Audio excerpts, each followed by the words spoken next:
Welcome,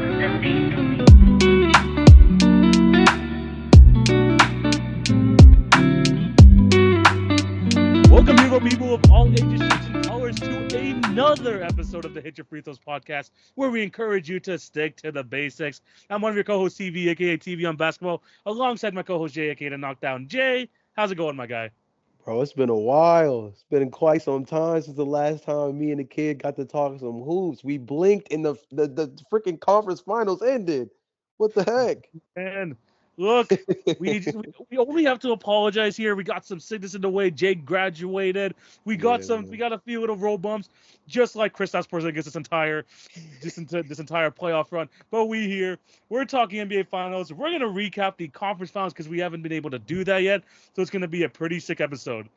Also, potentially talking about JJ Redick as a head coach. Man, we might see him off the freaking ESPN panel, which would be tough because I was absolutely off JJ on those panels. But still, we're going Mhm. to be talking about a lot of stuff today. We have a lot to just recap, man. There's a lot that we kind of missed out on. Of course, we're going to preview the finals. It's going to be an awesome episode. But before we do that, we do have to plug our socials.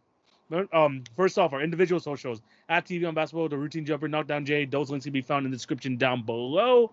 In terms of the Hit Your Feed This Pod, follow us on TikTok and Instagram for the best daily NBA content.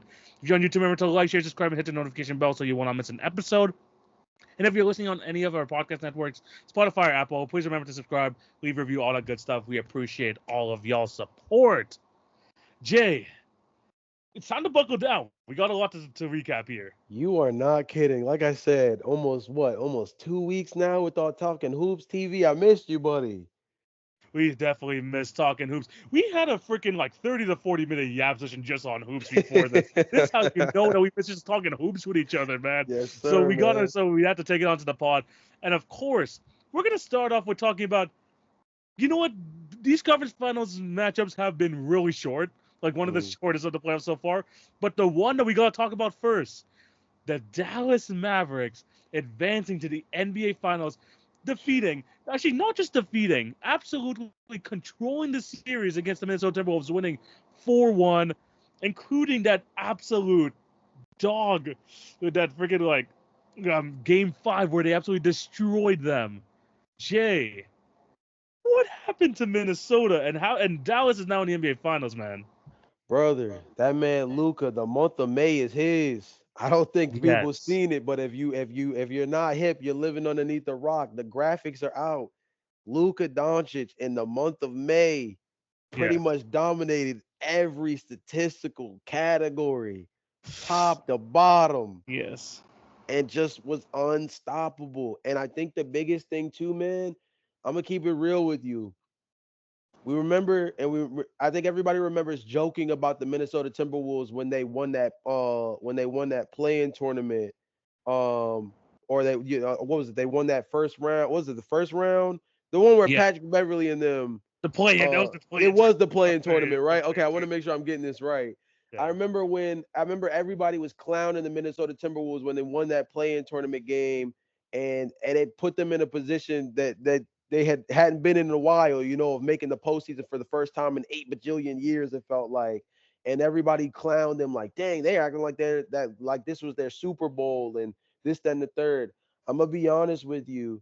Despite the fact that this team has some veterans on the squad, like a Mike Conley, like a Rudy Gobert, I I think I think that Denver Nuggets series was the holy grail. I'm gonna be Yeah. honest with you. I think that everybody and their mama went into that series saying there's no way, not no way, because of course Anthony Edwards had a crazy hype train coming behind him, going into that series. But it was kind of like a lot of people viewed it as like the Denver Nuggets, including myself. The Denver Nuggets were only going to lose that series if they allowed themselves to lose. You know what I'm saying? And instead, Minnesota came out with a different kind of fire, the it's our Super Bowl kind of fire, and really did punch Denver in the mouth. Now, granted, it it started good, got kind of ugly, and they bounced back, you know. Yeah. But I think it took everything out of them to beat that Yeah. Denver Nuggets team. While on the flip side, the Dallas Mavericks, I mean, I don't think the Dallas Mavericks are better than Denver overall, but I think the Dallas Mavericks being the next matchup after a Denver, talk about catching a hot team at the wrong time. I think that's really a good way to put it. Man, man, it's just if you look at the post trade deadline Dallas Mavericks, they finally figured it out. The Daniel Hmm. Gafford trade, the PJ Washington trade, they were 21-9. People didn't think that they were able to reach 50 wins. They reached 50 wins this year. And going to the playoffs, they were as hot as ever. And when they got to Minnesota Timberwolves, you got it right. I mean, Tim Connolly, you have to remember, Tim Connolly is the freaking GM of the Timberwolves right now. And if you don't know, he was the freaking like mastermind behind the Denver Nuggets before they became the Denver Nuggets. Hmm. So he built this Timberwolves team to specifically beat the best team in the league at the time, in the Denver Nuggets, Right. not knowing that they had to deal with freaking Luka and Kyrie. Because what this series really came down to for me, it was simple math. The two best players on the Timberwolves versus the two best players on the Dallas Mavericks. Who's Hmm. outperforming who? And you saw in this series that freaking Luka and Kyrie like made a statement saying we are the best backcourt in ball, and we are gonna absolutely cook whatever the Timberwolves have to throw at us. Gina McDaniels and Luka Doncic, who cares? You have all this length. I'm just gonna slow down you and just shoot right over you in the mid-range area. That's where you absolutely dominated Jaden McDaniels. Anthony Edwards, you go under the screen. I'm gonna shoot over you. Rudy Gobert on the perimeter. Good luck with that. Good luck with that. And then freaking Kyrie Irving, the absolute perfect sidekick next to Luka Doncic, filling up the scraps. I mean, freaking they combined for 72 points in that Game 5 performance, 36 points apiece. And they didn't even have to do much in the second half. This combo. We knew the vision that Mark Cuban has set for them when he like traded for Kyrie at the trade deadline last season. But injuries and Hmm. stuff, we couldn't really see that like come to fruition last year. This year, get a full training camp. They got the right pieces. We talked about this throughout this entire playoffs, getting the right pieces because you already have your two guys there. It's about putting the perfect guys around them, and Dallas just made all the right moves. They got hot at the right time, and the fact that their role players like were staying toe to toe with the freaking best players that the Timberwolves had to offer, Hmm. just massive. The Mavericks made all the right moves, and they 100% deserve to be here in the finals. 100% agree with that. And I think that's another thing you just mentioned was the depth. That's another thing that Minnesota just wasn't ready for. When they got to play against Denver, they got away with the fact that the Denver Nuggets have been so reliant this year on the fact that they have the best starting five in the NBA, right? That's what we've been saying all year long is that group that they have easily the best starting five in terms of collection of talent and how cohesive they are.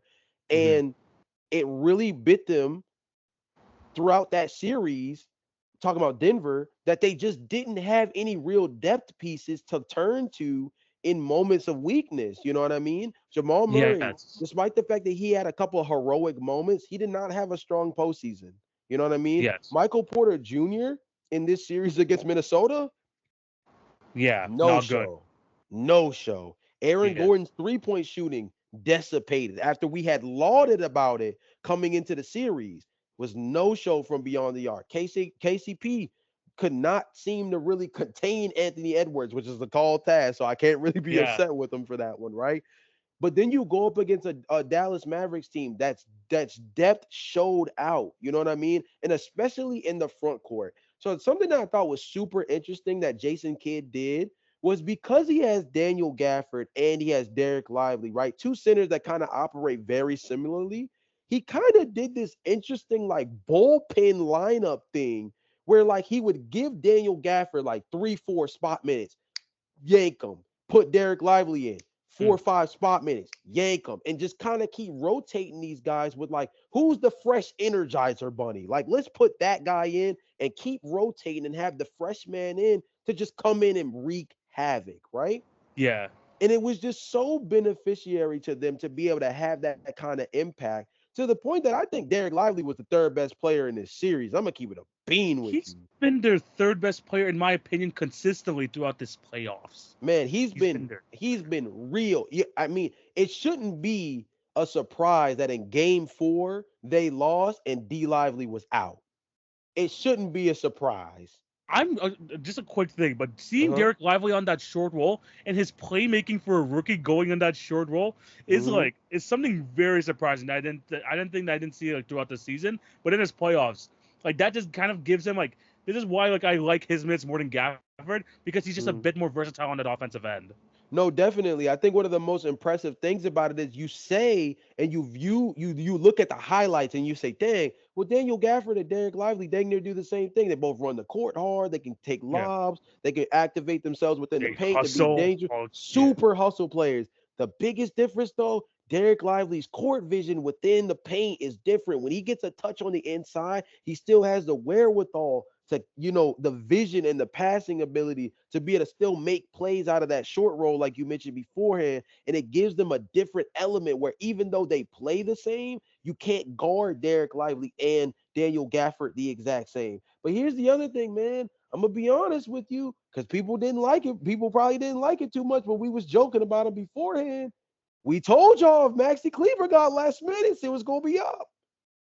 We joked about it. We yeah, told you if Maxi Kleber and Dwight Powell were not as relied upon in this postseason, that the Dallas Mavericks were going to be a different animal if they had 48 minutes of real shot blocking and real rim protection. You know what I'm saying? Like yeah, I said, go back to that game 4 against Minnesota when Dwight Powell got a lot more center minutes. The rim felt a lot more wide open. The lane felt a yes, lot more like you could operate. You know what I'm saying? And it gave Minnesota a fighting chance because the rim just felt like it wasn't as safeguarded. But when you got 48 minutes of hustle play from Daniel Gafford and Derek and Derek Lively. Lively, it changes the entire dynamic of what it's like going to the rim. It makes you feel a lot less comfortable. It turns you into more of a mid-range shooting team. It turns you more into a three-point shooting team, something that Minnesota has never necessarily thrived in Yeah, throughout the entirety of the season. It just gives you a completely different dynamic. And man, I want to throw something out here too that was so crazy when I started getting real reminiscent yeah, feelings. You start seeing those graphics of when Luka Doncic and Kyrie Irving dropped 33 apiece in game 3 or 36 apiece, like you mentioned in game 5. TV, you remember that dope graphic from the 2015-2016 finals where LeBron James and Kyrie both dropped 44? yeah, I just start thinking about that and saying, damn, this Mavericks team might just got lightning in a bottle. And it might just be, even though you look the same way with Golden State that year, where you're just thinking with the Celtics this year, where you're like, well, they're just built to win the chip. Like this is just yeah, supposed to be their year. And then you see this other team with these two guys across from them, and you just go and look at them and say, dang, but maybe, just maybe, lightning yeah, in the bottle might outweigh the fact that this team across the pond might just be better. And that yeah. makes me really think. I look at this Mavericks team and I look back to that 2015-2016 season for Cleveland, and you just gotta wonder, dog, like, They got a chance. They got a chance. wow, like what the heck, you know? Firstly, shout out to Derek Lively too. He didn't miss a single field goal this entire conference finals. Yeah. He went freaking 16 for 16. This guy like just the right plays all around. But Jay, I want to throw this back to the first week of the NBA season when we were talking about Derek Lively and how impactful he could be for the season. Firstly, we saw this covered. He's going to be like a big member of this rotation for an entire Mm-hmm. year. But remember who we talked about? Who is the guy he should model his game around? Who is the guy who should train with? Tyson Tyson Chandler. Chandler. Do you see the pics coming out this week? Do you see the pics? I'm like, Woo! yes, it's happening. It's actually happening. I'm like, this is exactly what the Mavs needed. I see the clips of freaking like Tyson Chandler like teaching him a box out, positioning himself. I'm like, oh, this is where we're cooking. This is where Derek Lively is gonna start his freaking like all-star angle, freaking future DPOY. Mm-hmm. Tyson Chandler. If you can get 48 minutes of like Tyson Chandler like minutes from Gafford and Lively, this is gonna, especially against like the lack of physicality on the inside for the Boston Celtics. Ooh, this could be a game changer. I think the scariest part, if we'll get to like that, we'll Yeah, get to like this the finals preview a little bit later on in the pod. But I do think the scariest part is like, man, you love Al Horford as a physical force, and you gotta hope that Kristaps is gonna be ready by now, right? yeah, Because I don't think with the athleticism that the Mavericks are coming within the front court because you got to throw PJ Washington in there a little bit too, He's a even though. solid defender. He's a solid defender. But think about all the pressure that the Mavericks can put on the rim. Like Luka is a good driver. Kyrie loves operating in transition as a part of this team. Um, Derrick Jones Jr. Let's not sleep on his postseason. He's been really good as a solid guy at the wing position for them as well. He's been awesome this Um, playoffs. Yeah. yeah, definitely. Like you mentioned beforehand with Derek Lively and Daniel Gafford both on the short roll, like they've got dudes who have been able to put real pressure on the rim and just like really, really do a lot for themselves. And I think you can't sleep on some of these other dudes who have been able to get like solid minutes too, like Josh Green, Jaden Hardy, even like these Hmm. are dudes that have been able to get spot minutes and they thrive being able to put the ball on the deck and drive at your center. If you got 48 minutes of just having to like really hunker down the paint, it changes the dynamic. Now, the thing that helps the Celtics is the wing play they have. They've got guys at the wing spots that are shot blockers. Yeah. Jason Tatum, shot blocker. Derek White, shot blocker. Drew Holiday, sleepy shot blocker. Yeah. So it's gonna be an interesting matchup. But Al Horford, he's been a real X factor in some series in his day as the old man that hunkers down the paint. Yeah. This may be one of his tougher challenges to date, and that's coming from a person who has watched him go up against like be the Joel Embiid assignment. You know what I mean? But this might actually be one of his tougher assignments to date. 100%, man. It's it's going to be definitely very interesting to see, especially this matchup. Again, we're going to talk about more about the finals preview very Mhm. shortly. But man, shout out to the Mavs here. We're going to talk about the Wolves and their postmortem and how things going to probably shape up for them pretty soon. But man, congratulations to the Mavs. They got the two guys going. And okay, one more thing too. Shout out to Mhm. Jason Kidd for freaking lowering the Tim Hardaway minutes because this guy was in love with him all season long, and he has been really, really bad over the second half. The fact that you could tell that Jason Kidd has grown as a coach because Mhm. like he's been winning these coaching battles against like top coaches like Daniel. He's been like against Chris Finch and all that. But then afterwards, like he's even changing up his rotation. Like freaking the fact that Jaden Hardy was getting more minutes than Tim Hardaway Jr. Good job, Jason Kidd. You finally got like out of that Tim Hardaway freaking vortex that you were in for years now. But yeah, very very good series for the Mavs. Congratulations on making the finals. Let's move on to the next series because man, I hate saying this about the Celtics, but it's another series where they kind of had to like just kind of cruise through. But I will say, they faced some freaking adversity here, but in the form of freaking Andrew MJ Nemhart, because even though the Celtics did sweep, there was definitely some close games there, but ultimately Celtics took care of business. They win a sweep. Jaylen Brown wins conference finals MVP. Didn't really talk about the Mavs doing it because let's be honest, we all knew that Luka was going to win it, and he absolutely won it. But Jay, this series and just the Celtics in general, them taking down the Pacers and them only losing basically just 2 games this entire playoff run. I mean, the series against the Pacers is interesting because, of course, they had a couple of close games, but you just have to commend the Celtics for the fact of finally packing somebody up in four when they're supposed to. Yes. This definitely felt like the series where, even though it got more interesting than it needed to be in certain games, you just have to give them the credit for actually getting the job done. And it seems Yeah. more necessary now when you look at the fact that the Dallas Mavericks overachieved compared to what we kind of thought was going to be the outcome of the Minnesota Timberwolves series. Because even if they were going to win, remember, even when I picked Minnesota to win the series when we did our preview, I took them in 7 games because I just thought this was going to have to go the distance. Mhm. So it became that much more important that Boston got it done in 4 because against that basketball team, you're going to want as much rest as humanly possible. You're going to want as much opportunity as humanly possible to plan for that squad.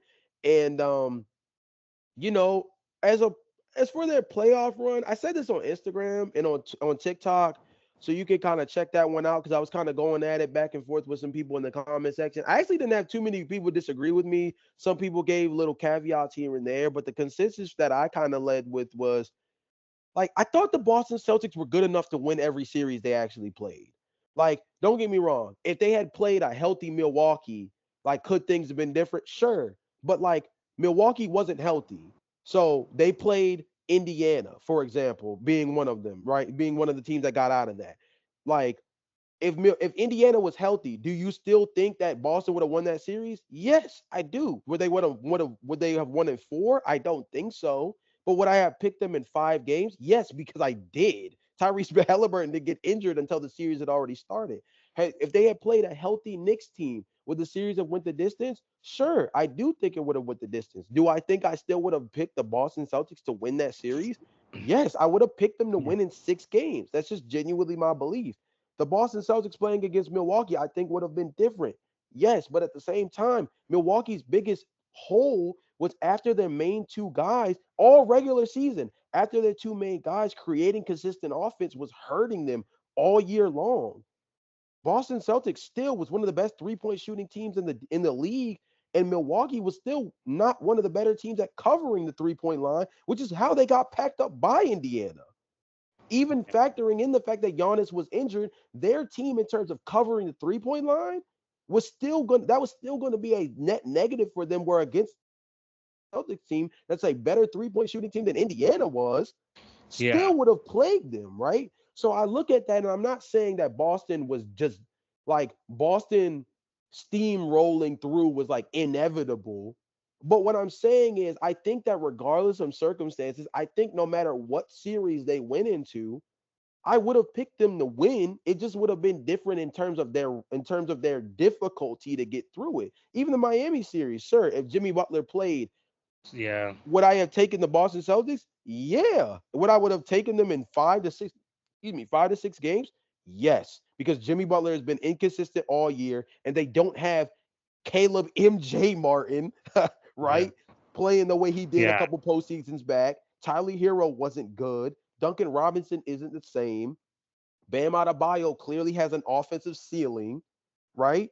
All of Yeah. these things. So basically, my argument on TikTok and Instagram was just, I think that I still would have picked Boston to get here. I just think the road would have been differently. Hmm. So all we're doing is criticizing their roadmap to getting to this point. But does it change your viewpoint on the fact that they probably still would be here based off how I would have predicted every series to this point? No. Yeah. No, if it comes with the in terms of like the series that they like, if you look at like the Miami Heat series, Cavs series, Pacers series, if they were all healthy, as healthy as possible, I still think they win all these series. I still think they win all these series. Yes. But are things different if other teams are healthy? If they get a if like for example, um, let's say like the matchups were different. Yes, but at the same time, in terms of their path, I think they still would have won anyway. But you still can't take away the fact that Tyrese Halliburton was out for 2 games. True. Donovan Mitchell was out for 2 games. Yeah. You still were missing like a whole Jimmy Butler, and shout out to Terry Rozier too, who would have been like one of like their top shot makers. He was also missing. So Yeah. the Boston Celtics were good enough, have been dominant all year to the point where they were able to have this sort of advantage against teams. True. And unlike Boston Celtics teams of years past, they actually took care of business. Yeah. That's what I want to say about this Boston Celtics team.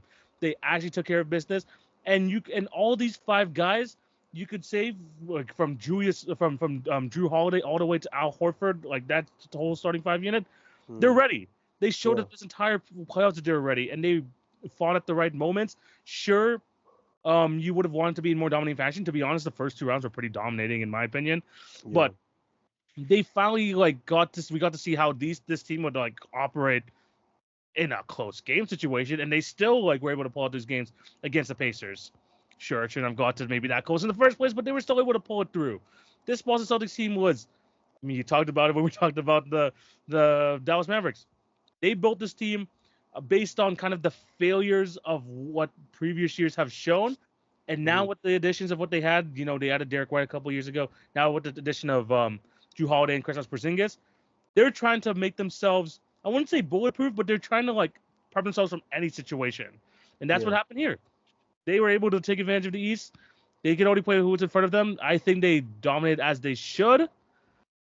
I mean, they were gonna be people thought they were gonna be like coming out the East anyway. So I mean, they're here. I think part of what you said is like kind of the most important like factor to keep in mind. Is like because the way I viewed it, and I also kind of mentioned this again in the TikToks and the Instagram, Yeah. it's in the description. That like one of the things that I thought was also kind of important when factoring in this convo is like if these series had went the distance, we would be judging them for the fact that they didn't dominate Yeah. because of the circumstances. If the Miami Heat without Jimmy Butler make that a 6-game series, we look at Boston a little differently. We look at them as a weaker Eastern Conference champion, right? Because we're looking at you and you're like, you really lit Tyler Hero and Bam Adebayo with no Jimmy Butler, no Yeah. Terry Rozier.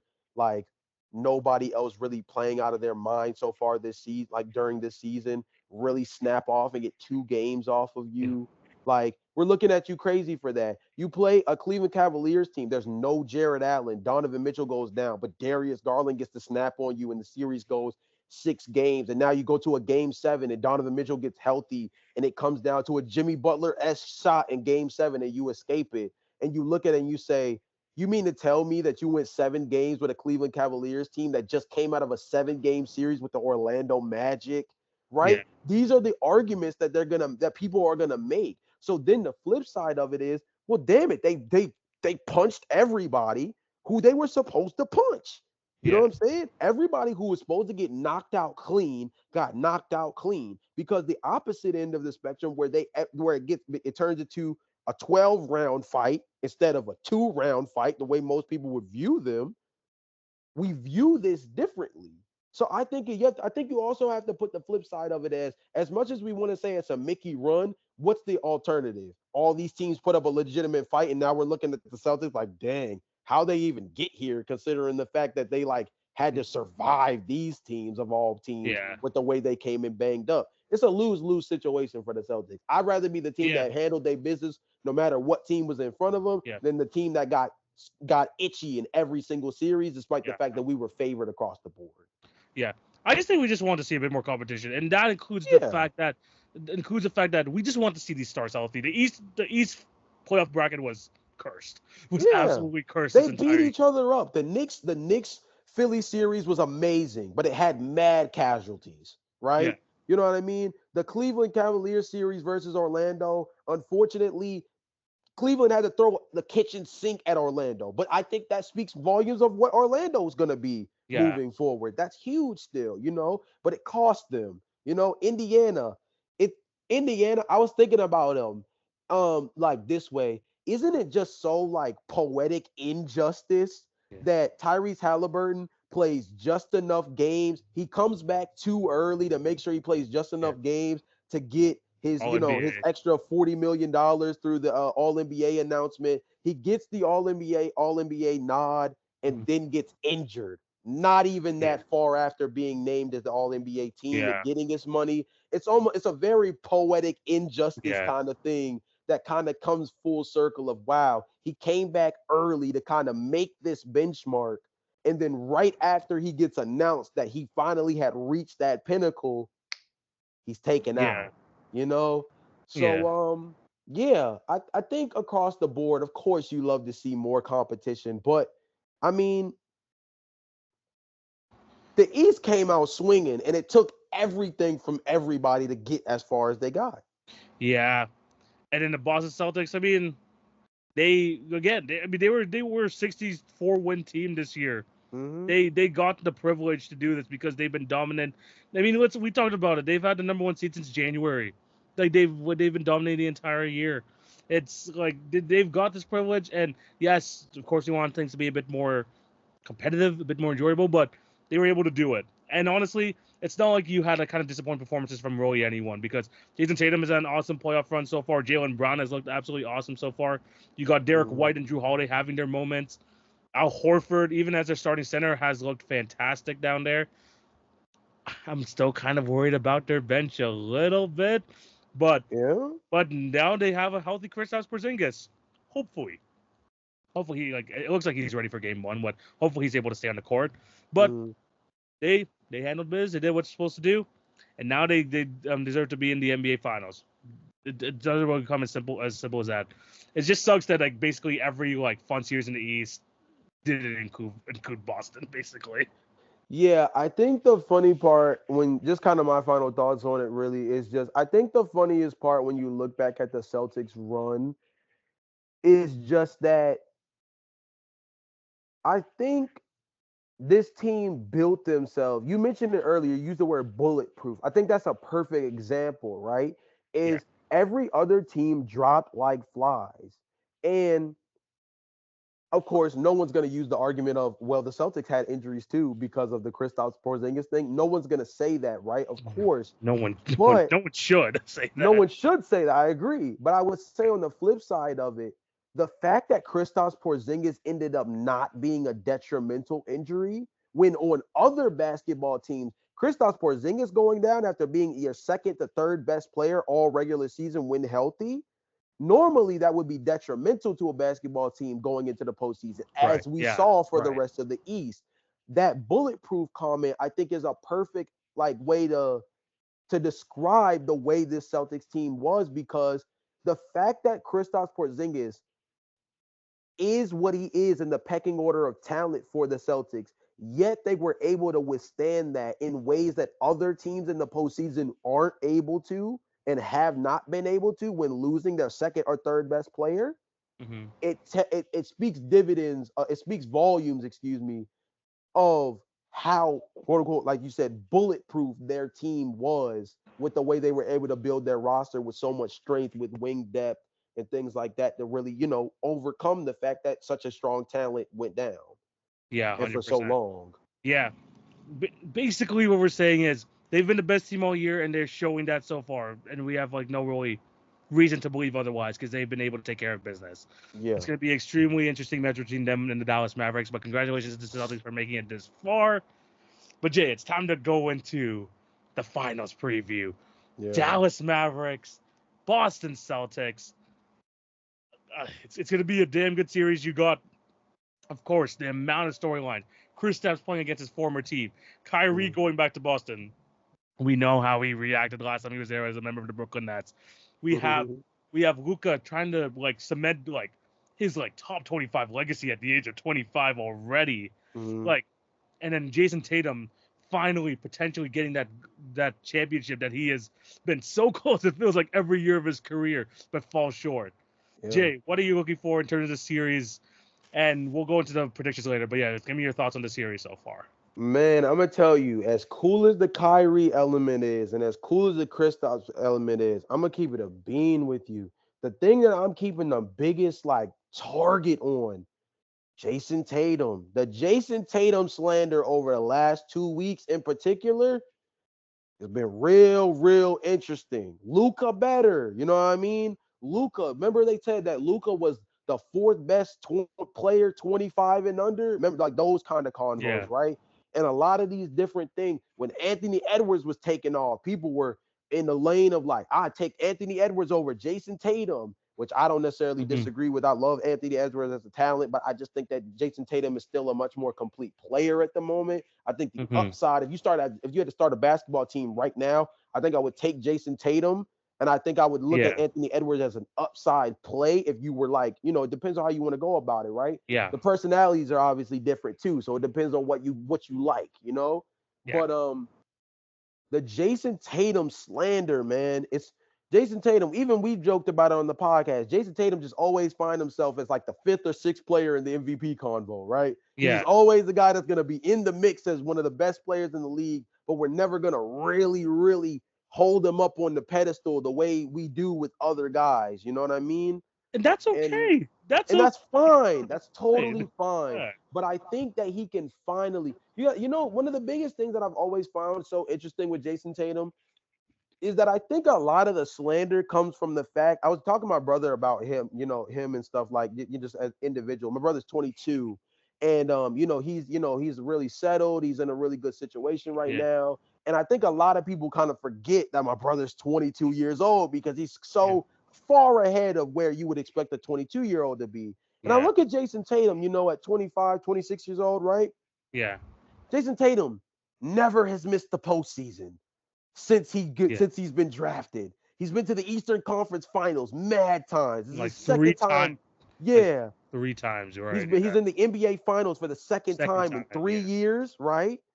You know what Mm. I mean? And so he's done all of these things for so long that you like forget that he's 25, 26 years old. Yeah. And so a lot of the slander comes from the like, damn, you haven't won a chip yet? And it's like, wait a minute, wait a minute, wait a minute. Who wrote the storybook that by 26 years old you're supposed to be lifting Larry O'Brien's? Like when was this the way the script was written? You know what I mean? And I think it gets taken so much out of context that yes, he's been in the league so much longer because he came in the league young as ever Yeah. and came in skilled as a part of a Celtics team that ran by Danny Ainge and back when Brad Stevens was the coach and so on and so forth. They've been good for so long, Yeah. and it just makes you feel like, dang, you would have thought he would have had a chip by now. And it's like, no, the dude is still in that lane of like haven't even smacked his prime. Like 27, 28, 29 is like the real prime, like, yo, championships are the key to everything years of your career. And he's Yeah. not even there yet, you know? So the Jason Tatum element, long story short, the Tatum element to me is the thing that I'm paying the most attention to because I feel like every single year it's whoever wins the championship. We're having that debate like, is that the best player in the league now? I wonder how the narrative switches if Jason Tatum wins Finals MVP. Do we talk about Jason Tatum as the best player in the league the way we said Kawhi Leonard was the best player in the league when you guys won the chip in 2019, or how Steph Curry and those Golden Giannis. State Yeah. Warrior teams won the chip, or right when Giannis Antetokounmpo won and we were starting to wonder like, yo, is Giannis that dude? Or shoot, Jokic. last year with Jokic, where people finally gave him his flowers when everybody was team Embiid all year long, and then he got the last laugh, and everybody said Jokic is the best player. I wonder if Jason Tatum will get the same treatment if he wins Finals MVP and the Celtics raise, Larry O'Brien number 18. Like that, those are the type of things that I'm keeping an eye on. I'm gonna tell you right now, he's not. I'm telling you right now, he's not gonna get the same I love. believe you. And I I want people to like think, and I think like this is for people who think that why don't we have like Jason Tatum as like in the same light as the SGAs, the Embiids, the Giannis's, the Doncic's. I think that Jason Tatum, it's just bad timing in terms of like his era, man. He's a fantastic basketball player, a clear top 10 guy, borderline top 5 guy. But if Mm, he can't be like, if he's not gonna show us that he's the best player in the league, that's fine. He's still one of the best up there, and it's like he's been doing this year in year out. Maybe he won't have the godly numbers as some of the guys at the top, and like maybe have more of like the all around impact as some of those guys. But that's fine. I think people like want to think like if he's not the best player in the world, like it's some sort of a failure in terms of his by his standards. But it's really not the case. He's still like mm, one of the top guys in the league. And even if he does come out this series, wins Finals MVP, averaging a cool like 35, like 36 and 7, and he doesn't like get the same love, that's just kind of how it is. It's just we're in like an era of the NBA where you got like some of the best players, some of the most talented all around players in like NBA history in terms of like the amount they're able to do on the basketball court. So having right. Jason Tatum like in that conversation, as much as like some people want to kind of push him there because he does have some of the numbers and he's been like consistently like deep into the playoffs every year, Yeah. like people like want to kind of like force it in this conversation where I think a lot of people do agree that maybe he's not in that top tier, but I think people should be okay if he's like not there. Yeah. And I think like even after this year with the way the Celtics are built, I think that like that narrative is gonna start to go away. Like it's cool that Jason Tatum's like the fifth or sixth best player in the league, and like he's gonna be like that his entire career. That's still a pretty damn good career. But what I'm looking for in this series is how the Dallas Mavericks are gonna deal with the Boston Celtics wings. Because if you really do think about like kind of their path to the finals, they've gone against the shifty guards and like Shai Gilgeous-Alexander, Anthony Edwards. Even in the first round, like you have to deal with a lot of James Harden. They never have to face the kind of the wing talent that they have in Boston, especially now that you have Jason Tatum playing the 4 and you have like Jaylen Brown at the 3. Like Mm, who you got guarding them? You got Derrick Jones Jr. guarding one of them. Can PJ Washington stay on him the whole game? How are you going to be able to hide Luka Doncic and Luka Doncic in the situation, especially with how good Drew Holiday and Derek White have been facing. Is How good is Derek Lively? How effective is he going to be? How effective is Daniel Gafford to be when they have to guard Kristaps Porzingis? And they're going to be, unlike any of the other series, they're going to be kind of dragged to the perimeter instead of being able to like monitor the paint as they've been all playoffs long. I think it'll be interesting to see like what type of defensive adjustments that Jason Kidd has.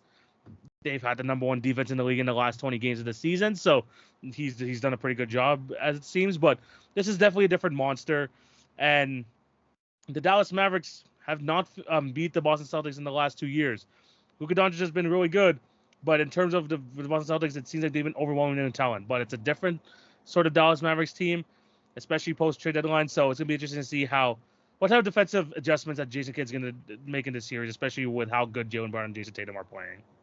Yeah, and it's funny because we think about that aspect of how Boston goes about guarding Dallas, right? And you think about the two series prior for Dallas, and they almost kind of culminate to this point. Like OKC had the versatility and switchability, but they were outsized when it came to the Dallas Mavericks. Mavericks, yeah. And the Mavericks also had the athleticism to kind of hang with Yeah. OKC in a way that you probably wouldn't have anticipated, considering how young OKC is, how much they thrive in transition, those kind of things. But they were able to keep up, but they didn't have the size to compete with guarding a Luka Doncic, to guard a Derek Lively, Daniel Gafford rotation, right? Obviously, Mm-hmm. PJ Washington lost his mind from beyond the arc during that series as well. Yes. So that obviously helps. Yeah. And then you have the series against Minnesota. Minnesota has the physicality to be able to deal with the Dallas Mavericks in terms of their size, but they didn't have the athleticism. They didn't have the wind even to be able to hang with what Dallas was able to throw at them, right? And then in terms of just being able to one-on-one guard, the pace switch between guarding Luka and guarding Kyrie, it was a different animal. I mean, you watched Anthony Edwards try to guard Kyrie, and man, I was getting flashbacks of Matthew Dellavedova trying to guard Yeah. Steph Curry. It felt like my boy was like running all over the place. Yeah. Chris Paul had made his and Chris Paul had gave his 2 cents about like like why Anthony Edwards felt so like overwhelmed and winded by Yeah. guarding Kyrie Irving. It's like, dude, these guys, these Kyrie Irvings, these Steph Currys of the world, they never stop moving. They never stop moving. Yeah. They are lightning in a bottle for a reason.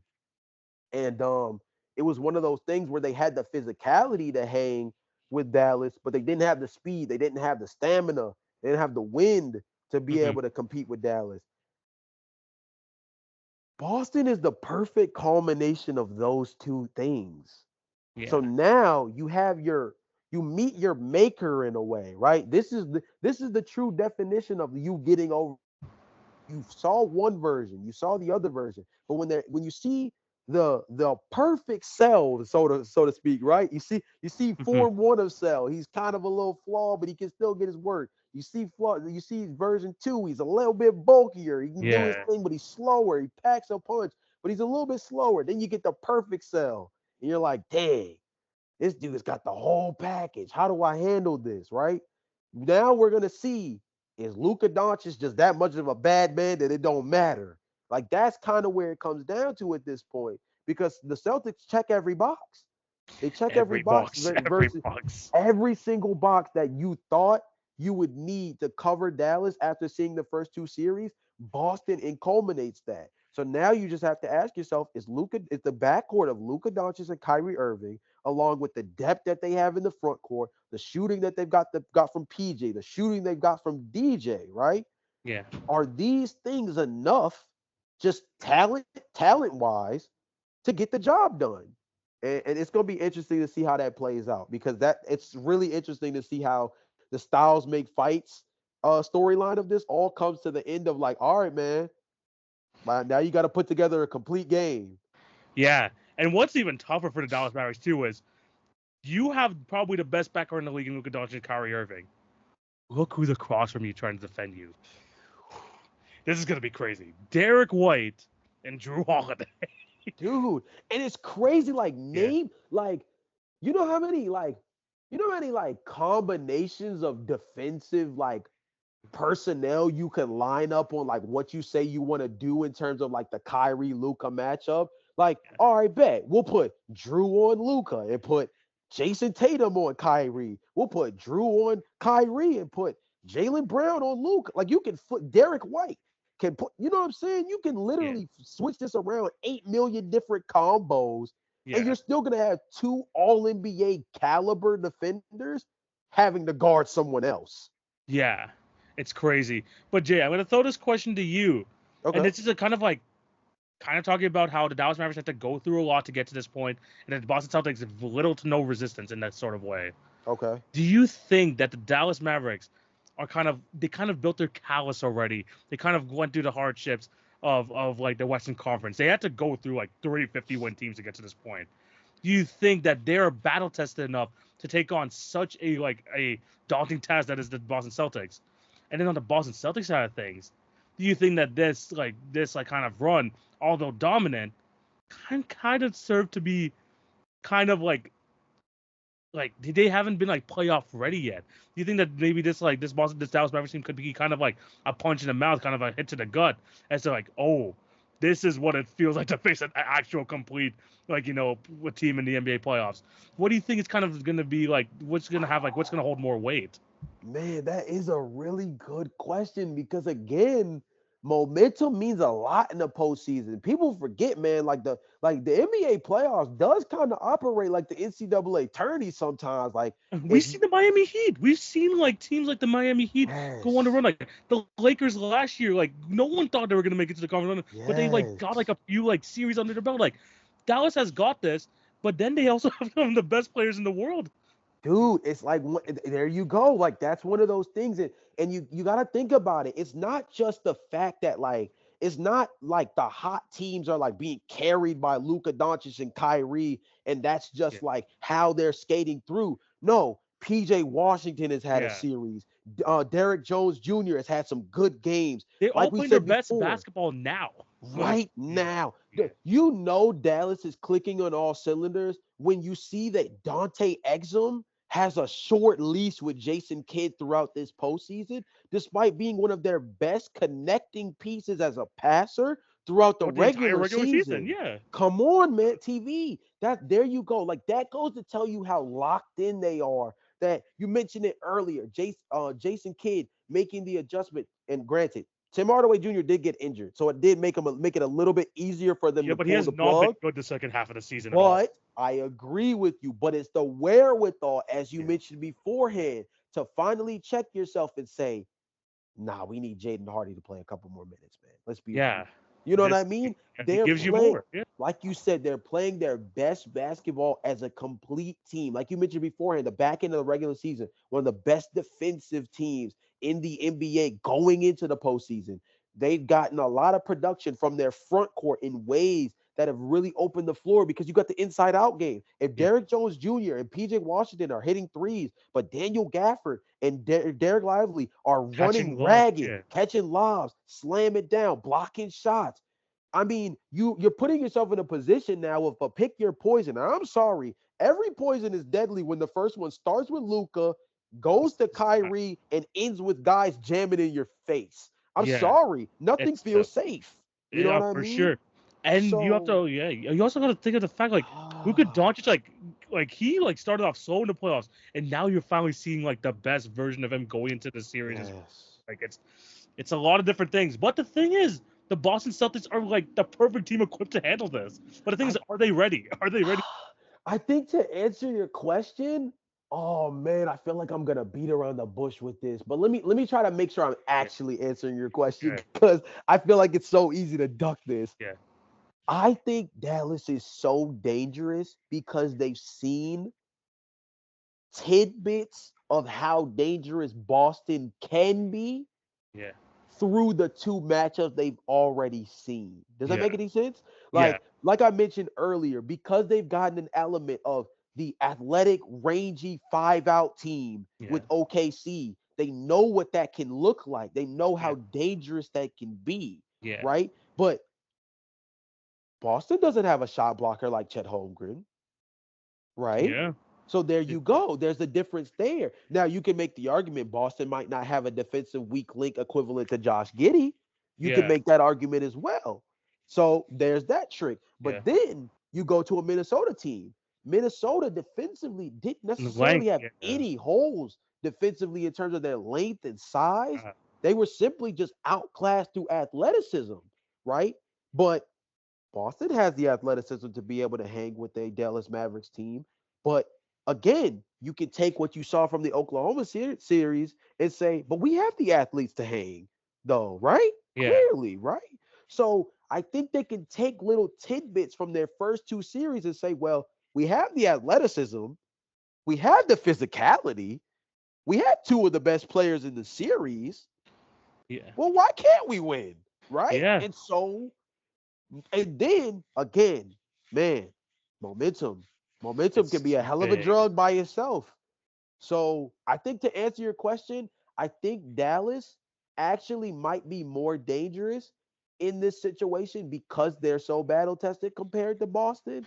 And I think the version of what they saw throughout this postseason, in terms of the teams they faced, actually makes them that much more dangerous because although Boston is a different animal from the two teams that Mm, they faced prior, they're not so much of a complete code switch. For a perfect example, Minnesota's matchup against Denver yeah. versus Dallas, it was such a code switch for them Yeah. that it made it so much more difficult for them to adapt, and they just got completely Yeah. outclassed. What Dallas is seeing against Boston, although Boston is better than the two teams they saw prior, it's not so much of a code switch that I think they're actually going to be relatively ready. I believe kind of in the same method, man. Look, the momentum's gonna be huge. You got the guys playing right at the right time. You talked about the big thing is like the whole lightning in the bottle. We've seen it with these type of teams, man.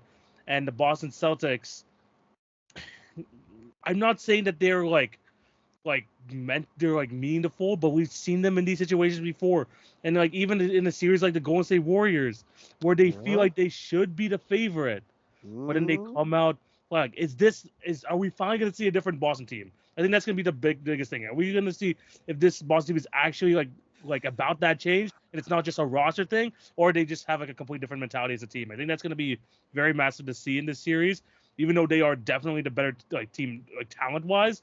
Are Mm. they has their mentality changed and how and as their especially their late game execution has that changed? Especially like we've seen how Dallas operates in the clutch. They're nearly unstoppable there. So it's gonna Yeah. be definitely an interesting matchup between these two. But Jay, to round things off, man, who wins this series? Who's gonna come out as the NBA champion and how many games? Oh, man.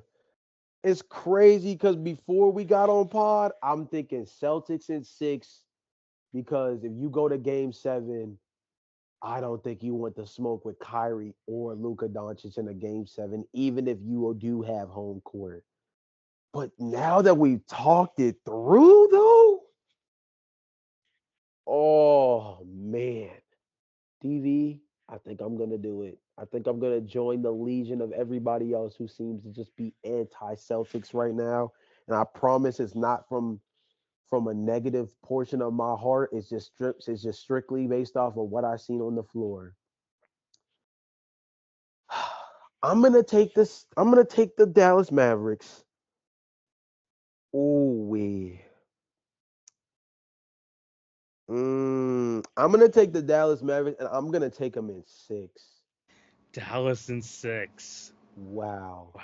man. Before the Wow. podcast, I don't think I would have said that, but after really talking it through, I don't know, man. I just think they're working with. I mean, they're cooking with grease. I mean, I think they've got the best player in the series. I think so too. I think Kyrie might be playing like the third best player in the series, despite the fact that I think Jalen Jalen Brown Brown really has been really has good. been really good, yeah. I think he's been really good. We don't know about Kristaps yet, even though we think he's going to be healthy for game 1. Um, Seeing him re-get it graded is going to mean a lot. Yeah. Um, A month without playoff basketball is going to be big, especially like for someone like Porzingis who hasn't been like this far into us postseason for sure. Yeah, and seeing the jackrabbits that are Derek Lively and Daniel Gafford as your first wake-up call is going to be a lot to deal with athletically around the rim, too. Yeah, wasn't it like a calf injury too? So like trying to be able to Yeah. jump with them too, it's kind of like, yeah, it's gonna be kind of Yeah. tough. Trying to jump with them is going to get you put on a poster that's going to have an NBA Finals logo in the corner. That's what's going to happen. That's what's going to happen to you, brother. Yeah, I'm telling you, I wouldn't be surprised if somebody sees something dangerous happen in game yeah. one just out of the strength that, like, if he comes back, like, I They're gonna think they're test going to them. They're try gonna to test test them. him. Yeah. I think they're going to test him laterally. I think they're going to try to test him vertically. I think they're going to have to try to protect Kristaps. And that feels weird talking about a 7-foot shot blocker, but I think that Dallas is going to try to see if he's really ready for what's coming. And I think honestly, Kristaps Porzingis might be the biggest X factor of the series because his ability on offense and defense to come out and be a legitimate threat is going to be an equalizer. If Yeah. he can be a threat offensively as a 3-point pick and pop shooter, like we've seen him in the past through the regular season, that brings Derek Lively away from the rim. That brings Daniel Gafford Oh, away you from the know rim. that's the difference because I don't think we've been able to see like a matchup where you have Derek Lively and like Daniel Gafford away from the rim. We haven't because Chet Holmgren wasn't as much of a danger from beyond the arc during their series, and Karl Gobert Anthony Towns, and Gobert. Gobert definitely not, and Karl Anthony Towns couldn't stay on the floor long enough. Yeah. And you know who's a perfect blueprint for how dangerous Kristaps Porzingis could be in this series though? Nas Reed. Potentially, yeah. The way Nas Reed was able to circumvent and really stop the bleeding when it came to Karl Anthony Towns getting in foul trouble, his ability to stretch the floor, hit some big 3-point shots throughout that series. It was a 5-game series, but Nas Reed played really well throughout that series against the Dallas Mavericks. His shot making, his timely shot making at that too, but especially from beyond the arc, if Kristaps Porzingis could be a danger from beyond the arc in terms of stretching the floor, maybe even putting the ball on the floor a little bit and making those other Dallas bigs work, like it changes the dynamic a lot. If those Dallas bigs have to work a lot more on the perimeter, you can get those guys in foul trouble. You can get them, worked up. You can make them hunt shot blocking more, which creates even more opportunities for you. Mm-hmm. And I mean, it really changes the dynamic. Like I said before, like I don't think they've seen a guy like Kristaps all postseason long, and that's saying something considering they face, like I said, a Karl Anthony Towns, like a Nas Reed, like a Chet Yeah. Holmgren. But Kristaps is just what he brings to the table. It kind of kind of supersedes what all of those guys can do when Yeah. healthy. Like Yeah. no offense to Karl Anthony Towns, I do think in some situations Karl Anthony Towns is a better player than Kristaps, but I do Yeah. think that the overall skill set of Kristaps as a healthy player, especially in the postseason where I don't think Kristaps is nearly as foul happy as Cat is. I Yeah. think he's just a more dangerous player at the 5. Yeah. So No, he's for a sure. game breaker. Kristaps' health is a serious game changer for this series, and we'll find out game one if he's really like that or not. For sure. My pick though. Yeah, I'm I I'm curious. I truly believe this is gonna be a classic. I think we're gonna see the best of both teams. Okay, I'm hoping and praying there's no injuries, man. I'm really hoping of and praying. course, of course. But I think I'm gonna have to agree with your sentiment that if it goes to Game 7, and that's where I have it going, Yeah. you don't want to be in a Game 7 with Luka or Kyrie, man. No, You do man. not want to. You're gonna have to punch him in the throat. And the Celtics look like they're meant to be in the they have a team built for the championship. But with the way this whole like last 18 months has gone for the Dallas Mavericks, I feel like everything is like culminating to this one point. Now, do I think it's kind of going to be like a dynasty sort of run or not? No, but I feel like everything has culminated to this point, and I think they pull through. Mavericks in 7. I'm going to do Man, Mavericks in 7. I man. You're gonna see some different. There's gonna be a point in the series where people are like, nah, the Celtics are different. They might even win the first 2 games. Yeah, Honestly, there might be a thing where it's like, dude, you can go after the 2 games. You might come here back on Monday and be like, yo, the Celtics might be a little bit different. But I think that the Mavericks are battle tested. I think they're a team who has faced a lot of adversity during the Luka Doncic era, and this year more than ever, they have the team equipped to battle back against said adversity. yeah, I think that like even if yeah. the Dallas Mavericks are down, that they're not out against the Celtics team, man. you give Dallas, do you get to take 7 games? I think Dallas does take it to 7 games, and I think they win Game 7 in a classic series. Give me Dallas in 7. And you know what's crazy, TV? I'm thinking about this as we're giving our picks. Think about how unconventional. You mentioned the last 18 months for the Dallas Mavericks. Think about how unconventional the roster building for Dallas has been, and then compare it to how Boston was able to construct their team. It just almost feels like for Dallas to be here and not finish the job, like I don't know. Like you said before, it feels like Boston is just destined because talent wise is just ridiculous across the Uh, board, right? yeah, they have the perfect team. They have the perfect team in the NBA. They built themselves like it's full green rings across the Yeah, board in terms of fully optimized on 2K, right? Like yeah, this team, it's yeah. fully built to cover all bases. They shoot the three. They got bigs who can stretch the floor, bigs who can cross, who can block shots. They've got wings who can guard multiple positions. They're Create their good own shot shot grid for blockers, others. shot create for others. It's everything checks the boxes. But then you look at this Dallas Mavericks team, and you just think you got a top 5 player in the NBA in Luka Doncic. You've got a guy that a season or two ago everybody wanted to retire in Yeah, Kyrie Irving, who got to Dallas, put his head down, kept his mouth shut, and is really hooped, really just balled out the since entire getting to year. Dallas. I mean, we haven't really heard a peep of problem out of Kyrie since getting to All, Dallas. all praise, all praise. By the All way, all praise, praise. Yeah, definitely, for just coming in, boosting his character development, for putting sure. himself in a positive light, and just hooping. But then you look at it, right? You you get a Derrick Jones Jr., right? Who's kind of like, just bouncing around the league. You fully optimize him. You get a PJ Washington, who a lot of people thought coming out of Charlotte, it's like, man, this guy can't guard, and now he's not hitting threes. Like, man, this man's garbage. Comes out, he's one of your best 3-point shooters in a big time series against the Oklahoma City Thunder. Mhm. You get Daniel Gafford. They're like, why would you get Daniel Gafford? Isn't he just Derek Lively? No, it's not the point of that. The fact that he's just like Derek Lively that makes it where he's a net negative. It's the fact that he's like Derek Lively that makes it perfect because now you got 48 minutes of just Energizer Bunny at the 5, Yeah, right? You get a Dante Exum all from overseas who revitalized his value playing overseas, shooting the 3 ball, 36% overseas, comes back over as a real connector during the regular season, right? Real good passer during the regular season, good 3-point shooter, and he helps you out throughout the regular season. Um, you just go across the board, and it's just every single move they made. It's almost like they just grab guys who you just look at them and you say, well, dang, they didn't fit in that system. But if they get in our building, just watch what we can do with them.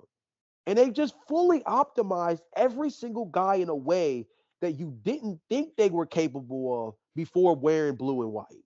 And yeah, now you just look at it and you say, well, dang, if they cooking like this, I mean, yeah, Boston's good, but why right. not? Right? Why not? Yeah, it just Dallas, feels like one of Dallas those in runs. 2011, Dallas in 2011 against Miami. Yeah, Miami, we thought there's no holes. You've got Braun, Wade, Mario Chalmers yeah, is one of the better two-way point guards in the league at the time. Chris Bosh is a demon. You know what I'm saying? Your center position, you're pretty solid over there. You got, you still got UD. You got Anthony. You know what I'm saying? You got this fully optimized team. But then you look at the Dallas team with Dirk, Jason Terry, Sean, Jason Kidd, JJ Barea was a demon during that series, right? mm, And you just think like, okay, yeah, Miami's better, but like, yo, we built this team to be good in our own way, and we've been clicking in just a way that just like, hmm why not? could be one of those. Could be one of those storybook runs, man. It kind of feels like it's heading towards that direction. You both have Dallas winning. Let us know down below what you guys think. Who wins this matchup? Dallas Wow. versus Boston. Gonna be one for the ages, man. Let's hope everyone stays healthy. Gonna be Yeah, definitely a good one. definitely. Let's move on to the next topic. We have a quick topic before we head over to the draft and the quiz. Some news that JJ Redick. Lock in. Yes, this is not. We're not talking about playoffs now. JJ Redick, the host of the Old Man to Three, co-host of Mind Your Game, a common figure on ESPN. You know, ESPN shows, ESPN broadcasts, is the front runner to be the head coach for the Lakers. Jay, quick thoughts. Like, do you we thought this is we seen him get interviews here and there, but to let it get to a point where he's the front runner now, are the Lakers actually gonna do this? Well, let's go down the list, man. First of all, anybody who subscribed to Mind Your Game might want to unsubscribe soon, man. They're not gonna be dropping no more episodes if the coach and the player both if the coach and the player are hosting a podcast. I don't know how that dynamic really works, gang. So the Mind Your Game podcast, the Mind Your Game podcast might be on a short leash now, man. That's number one. Number two, JJ Redick's a good mind, man. He's a good mind. He's a good basketball mind at the end of the day. Does he deserve to be a head coach somewhere if he wants to be a head coach? Hell yeah. Yeah. Hell yeah. Is this the Lakers' ploy to keep LeBron James, considering that his agent clearly made it apparent, Rich Paul made it more than apparent a couple weeks ago, that LeBron James is going to be a free agent, a legitimate free agent. So he's going to be declining his player option. Is this their ploy to try to convince LeBron James to come back to LA? It's a decent one. It doesn't change the fact that they're cap strapped. Yeah. It doesn't change the fact that they do have 3 draft picks to work with, but the package of players they can attach to that still is lackluster. It doesn't change the fact that Anthony Davis just had his healthiest season and it didn't mean much. He just had his healthiest season outside of the 2020 bubble in terms of, going throughout the regular season, and it didn't mean too much. I think JJ Redick deserves to be a head coach, man. I just don't know if the Lakers is a squad. I liked it when he was in convos for like when the Raptors were in convos. When the Raptors was interested in him, or when Charlotte was talking about him at the time. Or, man, I bang with Monty Williams, but I would like him in like with the Detroit Pistons. Yeah. Or are the Washington Wizards still looking for a head coach, or did they handle that? I'm not entirely certain. Yeah. I'm not entirely certain. I got your point though. Yeah. Brooklyn, right? Brooklyn would have been an interesting conversation at the time, right? Especially because he did a lot of broadcast games for New York teams. Yeah. Yeah, like those kind of squads, teams where he gets to kind of imprint his personality on the team, his philosophy of team building and the play style. If he just goes to Los Angeles and it's LeBron, feels like a LeBron-led team again. I'm sorry, like a LeBron ran team. It feels. I mean, they're gonna be on the same page. I will 100% agree on that. But still, it just feels like the ultimate just LeBron just bringing in his guys sort of thing. It's like, damn, just appoint Phil Handy and get the job done. Right. Like at that point, just give the dude who's been giving everybody the handle sauce, Phil Handy, just give him the goddamn job. If you're just trying to get a LeBron guy in the building, and just call it a day. But should JJ Redick? I don't know, man. Like I said, my overall thoughts on it is I think JJ Redick should be a head coach in the NBA. I don't think the Los Angeles Lakers job is a good job for him as a rookie head coach. I don't see how it's that much different from Darvin Ham, except for the fact that I would maybe make the argument that if we're talking X's and O's, I think maybe just from what I've seen, maybe you trust JJ Redick from an X's and O's standpoint more than you trust Darvin Ham. But I trusted Frank Vogel more from an X's and O's standpoint than Darvin Ham. but it Yeah. doesn't change the personnel. It doesn't change the Yes. personnel. Problem. I mean, we talked about it. The problems extend from the coach. It's it's not this JJ Redick hire. It may help, but it's still not going to fix the overlying problem with this Lakers team, which is, to be honest, roster construction. Roster Yeah. construction is the biggest part with this team. And Mm, if you really want to get a team to get the most out of JJ Redick, you're going to have to make a lot of changes, which I don't foresee happening. But definitely. this team, just because they just, like you said, they're cap strapped, they can't really do much with the roster, anyways. So, Yeah. am I happy to see JJ Redick as a coach? Yes. Honestly, I loved him as a freaking ESPN guy. Loved his podcast. I'm gonna miss him in that space. But of course, I'm glad to see him as a coach too. But the Lakers job, I just don't think. Like, I agree with you. It's just not the Nah. job for him. I just think there's so much more that he can do from a coaching perspective in terms of just being able to really get a shot to put his fingerprints on a team. And if he can't do that, this is the selfish part of me, Yeah, man. If he's not able to put his true imprint on a basketball team as the lead head coach, the same way, for example, the recent guy who got hired as the new basketball operations guy in Detroit, he was allowed to finally let Troy yeah, Weaver go. yeah, If he's not able to come in and wrap his hands around this roster and really, imprint his philosophy on the team, right? yeah, JJ Redick is just more of a gem to the game of basketball as a dude talking on ESPN, yeah, as a guy talking basketball every single day, every single week, or the old man in the three, and talking face to face with one of the best basketball minds in the league in LeBron James. yeah. He just means more to the game of basketball I as agree. an I analyst. agree. I just feel like, and that's high ass praise. And I truly mean this.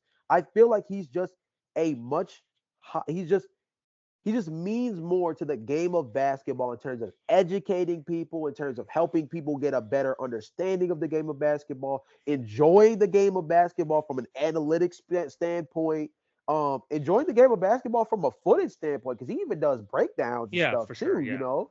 So he just means more to the development of the basketball conversation as a guy in the media space as opposed to just being the next LeBron James lackey coach. yes. I did. That's I 100% agree with that. That's the perfect way to put it. But yeah, it's just I'm gonna miss him in the space, like you said. Selfishly, I want him just to be like educating me. Like I've grown a lot just like watching just the Mind Your Game like podcast. One of my favorite podcasts that I've ever watched. The conversations with him and LeBron are like absolutely top notch. Old Man to Three, all those interviews he got to do. Just missing him in that space, I feel like you said, gives just so much more to the game of basketball in that sphere instead of like being a coach and being potentially like another one of those like guys that like those like head coaches LeBron has that they're gonna end up like tossing the waste out eventually. He doesn't deserve it to be in that situation. So yeah, No. I agree with you. Guys, listen to what you guys think down below. It's not official yet, but it's starting to look like it's heading towards a direction. What do you think of Reggie Redick finally getting his first coaching job, and it's going to be with the Lakers? Let us know what you think down below. Jay, let's move on to the next topic of the show, and it is time for the draft. And you know, Jay, that we've been doing draft classes week in and week out. But Jay came to me today with a really good with a really good topic for the draft today because there's been a lot of discourse around X around social media that there's been a lot of players that have played for both the Dallas Mavericks and the Boston Celtics throughout their careers. More specifically, there have been 48. So instead of going with the 2016 NBA draft, we're gonna be putting a little bit of a finals twist here. We're going to be drafting from a pool of players that have both played for the Boston Celtics and the Dallas Mavericks, and we're going to get the prime version of themselves. Jay, how do you feel about this draft that we have today? Yeah, so I just thought this was funny because everybody was kind of making a lot of like fuss, not necessarily fuss, but everybody was cracking a lot of jokes about like just how many players have really played for both of these teams, Yeah, ironically. Of course, it starts with Kyrie Irving and Porzingis, but also, like Jason Terry, Jay yeah, Crowder, like there's just a bunch of Kimball Walker. There's just so many interesting names that have come through both of these organizations and worn both of these jerseys. So I thought it would be funny with the fact that, and kind of interesting too, with the fact that so many guys have played on both of these rosters, like why not see if we can get some solid starting fives out of guys that have just strictly worn both of these jerseys? Obviously not just one or the other, because then these teams could be OD stacked. You could start getting the, Yeah. the Kevin Garnett's and the Dirk Nowitzki's. But no, Yeah, let's for talk sure. about guys who have definitely been on both of these rosters. There's still some really dope names. Yeah, for sure. There's a lot of great guys in here. And again, it's a pool of 48 players, so we have a lot to choose from. You know how Yeah. these drafts work? Jay gets the first pick, I get the next two, and we run things serpentine style. Jay, you get the first overall pick. Who are you taking in the Boston and basically the NBA Finals combo draft? Yeah, man. NBA Finals combo draft. I think I'm gonna still go with my gut here. And I'm gonna go ahead and take Kyrie. I'm gonna Yeah, go ahead and take Kyrie to start. for sure. That is a great choice between these two teams. Like I mentioned, we're getting the prime version of them. So we're getting the best, Yeah. absolute best version of these players. Kyrie Irving is a great start to this draft. For myself, a guy who had a short run in Dallas, a guy who freaking like him and Rick Carlisle did not have a good relationship when he was with Dallas. But I'm gonna go with one of the better point guards in Celtics history. Let me go with Rajon Rondo to go one-on-one there with Kyrie Irving, Oof. Prime and Rondo's a then demon. and then I might have to go current too. A guy who we talked about the storylines going into this. This guy's facing his former team, so we're gonna go with the guy who's coming back in Game 1, Kristaps Porzingis. That's a good one. Kristaps Mm-hmm. can't sleep on him, man. Ah, man, that Rondo pick's elite though. Prime Rondo's a different type of animal. Yeah, Um, I like that. I like this. Yeah, this combo so far pretty good. Who do you got in your next two? so for my 3/4, we'll see where we go. But for my 3/4 position, let me get Antoine Walker. Demon back in the day, 20-point per game scorer when he was with Boston for sure.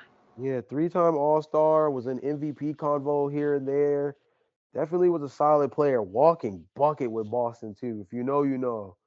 And then Sure. my other player, oh man, let's see.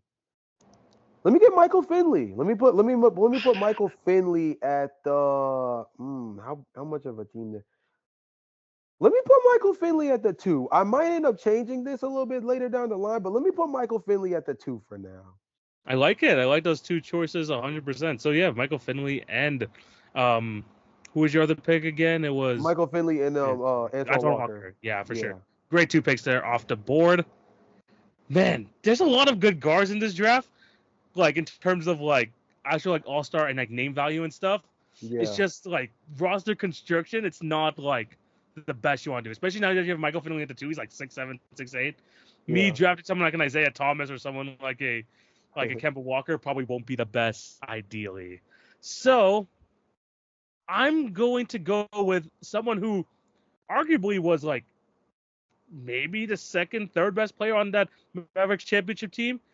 I mean, his time in the Celtics was tough because he got absolutely dunked on by LeBron and that infamous lob. But I'm gonna go with Jason Terry to start at the 2. We need some shot creation there. I mean, Rondo's gonna help create for others, but Jason Terry, one of the best six mans of all time. I'm gonna have Jason Terry in that position. Yeah. And plus, like he's a little bit more size there compared to the Kembas and Isaiah Thomases of the world. And then I'm gonna go with there's a couple of guys here that could make the cut, but I'm ultimately gonna go with a pretty solid 3-and-D guy here. Let me go with man. There's just too many. You know what? I'm just gonna go with a guy who can like go back to the basket here at my 4 position. Give me David Lee. Dang it. Dang it, dang it, dang it, dang it, dang it, dang it. I was hoping David was gonna survive. Yeah, Was I was gonna. David gonna survive. I was thinking of All like right. going somewhere else, but I like that. I think I could get him in my final pick. Yeah. Um. Ooh, this one's gonna be interesting if we try this one. All right. Let me get because Prime version was like a year ago, so we can take him. Let me get. I'll take Grant Williams. He low key he was like in consideration for me because like him last year on the Celtics was actually a really damn good 3-4 guy in that team. Sucks he's in Yeah. freaking basketball Howard now in Charlotte, but still like but still that's a good pick. That's a good pick, and I think you have one more, right? Yeah, I have one more, and I'm just wondering, like, how small is my team about to be, man? Not a lot of big man Um, options besides like Porzingis and David Lee. Not gonna lie. yeah, right. That's why I was like, dang, I'm hoping David Lee last, but your front court is legit. Um, man, I might have to settle. Believe it or not, I might have to kind of settle for something. Um, little shaky of a front court, but I don't think I can. Even though the talent, like, there's definitely some other talent over here. I just don't want us to get too short. So I'll go ahead and take Dwight Powell and put him at the 5. Okay, you know what? That's not too bad. And it's not like Porzingis gonna like back him down or anything. So I think you should be okay there. My final pick. I'm gonna probably just go plain and simple. I need a 3-and-D guy to add to this roster. A good defensive wing who can hit the three. I could go prime Josh Richardson, who was a pretty good player in the NBA. But I'm gonna go with someone a bit more reliable. Let me go with Jay Crowder, who actually had a decent like he's. I think we talked about this before, like when we did like one of those like guess the players based on the career path or whatever. Jay Crowder like started off his career in Dallas, had a good run there in Boston. I'm gonna add him to my team. I think Jay Crowder is definitely slept on pick too. If we're talking about getting prime versions of everybody, like Jay Crowder was a hot commodity for a while. It's just a 3-and-D wing. Like it was him, Danny Green, Trevor Ariza. Trevor Ariza, yeah, these dudes. And you never say that the rangy 3-and-D wings grow on trees. Obviously not. But there was like a couple of years straight from like 2014 to like 2017, where like these guys were popping up out of nowhere and contributing real heavy to playoff caliber teams. So For Jay sure, Crowder's yeah. solid. Yeah, great pick to end off there. That is the Boston Dallas Mavericks combo draft for the course of the NBA Finals. Jay, let's hear your lineup that you were able to assemble. Yeah, so for the NBA Finals combo draft of guys who have played for both the Celtics and the Dallas Mavericks, the lineup I'm going with is going to be Kyrie Irving at the 1, Michael Finley at the 2, Antoine Walker at the 3, Grant Williams at the 4, and Dwight Powell at the 5. Yeah, you have definitely a lot of like wing size there, so that's a pretty good lineup that you got there. For myself, I got Rajon Rondo running to 1, Jason Terry running to 2, Jay Crowder at the 3, David Lee, remember prime version of these guys, running to 4, and I got Chris Porzingis, the unicorn, running to 5. How you feeling about your team, man? We're small, in retrospect, compared to your team, right? Yeah. David Lee, Kristaps Porzingis, that's one hell of a front court in terms of the inside-out game. David Lee's a good post guy, but also can step out to the mid-range. Kristaps Porzingis can step all the way out to the three-point line. Grant Williams can shoot. Dwight Powell, we're begging him to, just try his best around the rim. Antoine Walker, love him as a scorer. Michael Finley, love him as a scorer. Kyrie Irving, love him as a scorer. So I think we're just gonna have to. We would just have to rely on our front court and pray. I mean, our back court, excuse me, and pray. 100%. I like my lineup too. It's a bit more well-rounded. Maybe not as much as shot creation as your team has, for sure, especially with like Antoine Walker, Kyrie Irving, Michael Finley, and sort of that. But I still think we have a well-rounded roster. Let me go what you guys think down below. Who's got the better lineup, my team or Jay's? Moving on to the final segment of the show, it is time for the NBA quiz. And Jay, I saw a graphic the other day that said that Al Horford was the second longest tenured guy in the NBA without an NBA championship at 17 years. The only guy he's behind is Chris Paul right now at 19 years.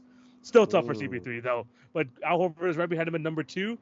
And that really just reminded me that, man, Al Horford has played a long time here in the NBA. So, Jay, I'm going to bring back a classic trivia. I'm going to need you to name me the top 10 Al Horford teammates that played the most games with him. Played for a lot of What the teams throughout his heck? career. I mean, there's some teams that he's most notable for, but I think you can name this top 10. Let's see how far you can go. There's gonna be like maybe one guy that's gonna be super tough, but the other guys Mm. I think you should be able to get. Okay. Well, Okay, what teams has Hal Horford played on? Let's think.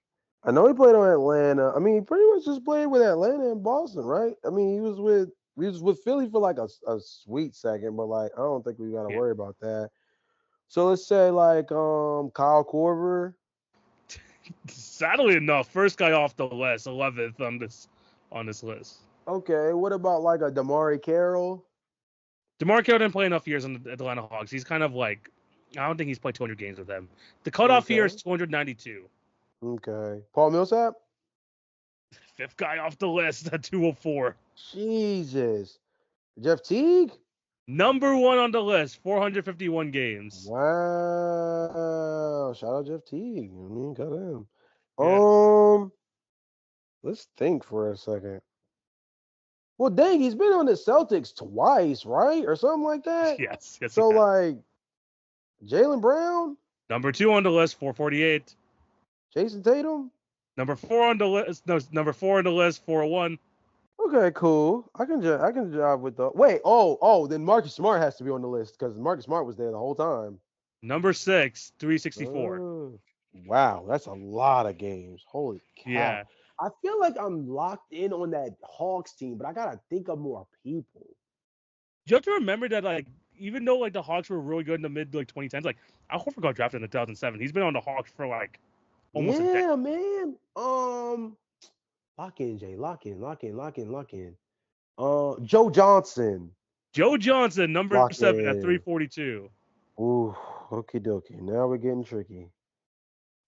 Who's some other people who are on those Hawks teams, man? I'm thinking of like 2K11 so specifically right now. Yeah. And I'm just like,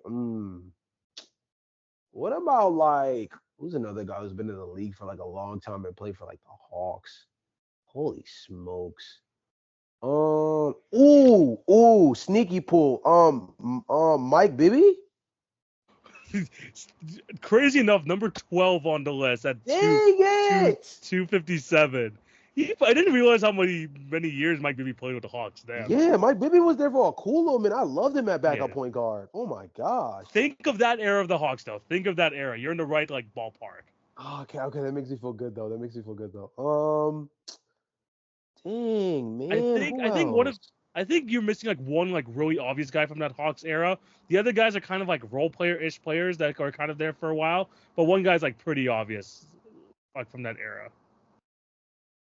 Whoa, because I already said Joe Johnson, right? Joe Johnson is kind of like a guy who was like kind of Joe Johnson's running mate there. Oh my god, I should know this. I like that's like my favorite version of the Atlanta Hawks team. Like I loved the logo back then. Bro, this guy was the most. Everything. This guy was the most like fun part of that Hawks team back in the day. Oh, wait a minute. Lock in. Duh. Oh my god. Duh. It's Jamal Crawford, right? Not Jamal Crawford. No. No. Oh, I remember him too, though. Oh my god, this is gonna bug me. This guy can produce. Josh Smith. Jay Smooth, number 3 on the list. Smooth, number 3 on the list at 417. Wow, that was gonna bug the crap out of me. Oh my gosh. Yeah. Wow. Yeah, Josh Smith was insane. Yeah, Josh Smith, man. Definitely underrated like ballers from like our childhood. Man. Definitely underrated ballers. So you're missing number 5, number 9, and number 10. I had a feeling this would be the hardest. The guy at number 5, you don't associate him with the Hawks, even though he's probably played there the longest. But he's been on a couple like championship teams, like of like the last 10 years. Championship teams. But he played on the Hawks, so I gotta lock back into the while. I think like he played for like a while there in Atlanta.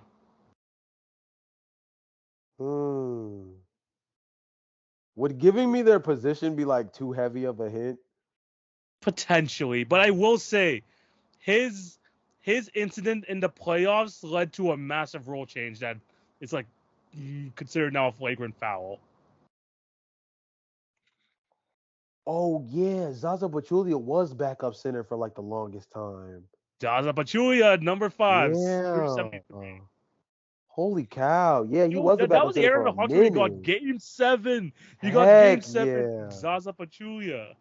What the heck? Yeah, wasn't he getting like all-star votes around that time or something? Or am I tripping? Oh no, that was that Golden State version. That was Golden State. Yeah, I was gonna say that people used to mess with Zaza heavy, low key though. So the final 2 guys, you got number 9 and 10. Again, I knew this was going to be the hardest for you. Okay. One guy who was a top draft pick in like the mid 2000s had a long career, but he was just always like a solid role player. You associated with the Atlanta Hawks. Can we play a different game that we also do on this podcast as a way to help me get this person? Yeah. That way we don't take too long. Yeah. Name the teams he's played for, that including Atlanta. If I give you this other team, I think you would probably know it. The Charlotte Hornets, he played a ton for. Did this player also somehow end up on Milwaukee? Yes. He did. He Okay, did. then I think I know who we're talking about. Is this Marvin Williams? It is Marvin I Williams. remember him more for Atlanta as well. Yeah, Actually, I remember Atlanta. him more His for early Atlanta years, as yeah. well. Yeah, Yeah. his early years were definitely with Atlanta. I mean, Okay. he played he almost had he had like a 15-year career, so he's definitely doing something right. Yeah. Yeah. Yeah. Yeah. So yeah, Marvin Williams, and then this guy, I didn't realize that like he was like a massive part of the Hawks team, but I guess he got drafted by Atlanta. He even shared a little bit of time with him on the 76ers. But you definitely Kent, know ba- him. Kent Like Bazemore. not Ken Bazemore. That's a good guess. That's a damn good guess. It's like same era of like Hawks. I mean, he's like a backup guy, Yeah. kind of like kind of a stretch four. Stretch four. He had Oh. some big. It just popped into my mind. He had some like big shooting games for the 76ers back in the the during the time where he shared with like Al Horford. See, stretch four is where it gets really interesting because before you said that, I was thinking maybe Thabo. Not Maybe Thabo. Thabo. But I feel like Thabo had like a cup of coffee with Atlanta, though. Yeah, it's more of a cup of coffee for sure. Yeah, yeah. So This guy like spent a minute like with the Hawks. And I think he's probably out the league now, but he was like an okay stretch four. People maybe like considered him like too highly than he actually was, but he was like okay. A very basic name too, by the way. It's like 2 syllables. Just like his first name is 1 syllable, his second name is just like 1 syllable. oh dang, okay, so it's not Jason Collins. I don't know why I No, was thinking him, but that was somebody no. that was in my mind.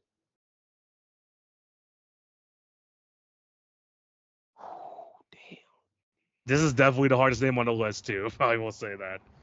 But he's like a prominent like he was like a role player that we like, you know, we've seen like in the league like pretty like substantially. What else? They played together on Atlanta and on Philly. Yes, yes, he did. Oh man, I got He to think plays about over. Philly's bench around this time.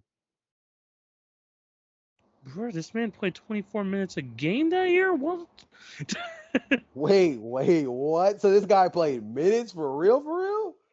I Oh know. No, wait. man, Yeah, like no. Actually, no. The 1 year he played, he played like his last 3 NBA seasons were with Philly, but he had like one season where he played like, I mean, he was like a role player. He played like anywhere between 17 to 24 minutes per game.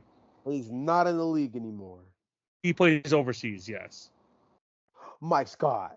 Mike I Scott. only know it because you said overseas. That's the only reason is because I started putting 2 to 2 together and I'm thinking, okay, 4-man, Atlanta, Philly, not in the league, overseas. Somehow Mike Scott highlights come into my mind because all of a sudden everybody's overseas highlights are going crazy Yeah, since Boogie won a championship and apparently like Alex Antetokounmpo and those dudes like I don't know. So apparently everybody's overseas is going crazy right now. yeah, So Mike yeah. Scott apparently was another person who like ended up on my radar like recently. Yeah, Mike I don't Scott, know.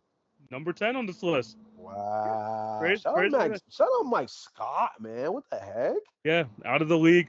Shout out to you mentioned how you mentioned Boogie. Shout out to freaking winning Finals MVP, 24 and 24 in the freaking closeout game. Shout out to Crazy. DeMarcus, bro. Shout out to Bucket, DeMarcus. still a bucket demon. I don't know what it. I don't care what anybody tells you. Still a Once a bucket bucket, always a demon. bucket, man. Once a Drop him bucket, into 2024 as prime boogie. We be talking about him like Joel Embiid. Facts. 100%, man, 100%. But yeah, that was the list of the top 10 players that played of Al Horford most games played. So if you guys have any other quiz ideas, let me know down below. As we go throughout these finals, I'll try to make it a bit more like finals related. So be on the lookout for that, Jay. Be on the lookout for that. Yes, But yeah, sir. Jay, it's another fantastic episode. We had a lot to talk about because we missed out on a week or so, but we're back and we found it starting this Thursday. What do you have to tell these people before we sign out? Man, first of all, I can't believe we're at the finals. TV, we just finally covered like almost the entire year of NBA basketball. It feels crazy to say that out loud now that we're like almost to the pinnacle of like what we've been working to all season long. It's so insane. Shout out to you guys Yeah, for really tapping in. Thank you so much for the love on TikTok and Instagram, especially on TikTok, man. You guys been going crazy over there. yeah, What the heck? But like, just man. Who would have thought these would have been the two teams matchup that we saw the Boston Celtics to an extent, but like who would have thought these would have been the two teams we saw facing off in the finals, the storylines behind them all. Like it's just insane to really put it all together that like we're really here, man. So shout out to you guys for all the support and stuff. Yeah, 100%. Thank you guys for showing your support on the TikTok and Instagram. Thank you for following us along throughout this entire season. Of course, we're gonna keep giving you content every single week, going into the finals, to the off season, and we're gonna add some more stuff like as the off season goes on too. So be on the lookout for that. We have a lot to come up with, and even though the NBA season's almost coming to a close, this podcast ain't stopping. Podcast ain't stopping. So be on the lookout for that. We have a lot of stuff coming up for you. And of course, for the NBA Finals coverage, this is where you have to lock in. But yeah, thank you guys for all the support. Check out the TikTok, Instagram for the best daily content. Thank you for the love on the podcast networks, YouTube, and all that. And yeah, be on the lookout for another episode coming out next week. But Jay, it's time to end this episode. Thank you guys for watching. This is TV. This is Jay. We're signing out. Peace.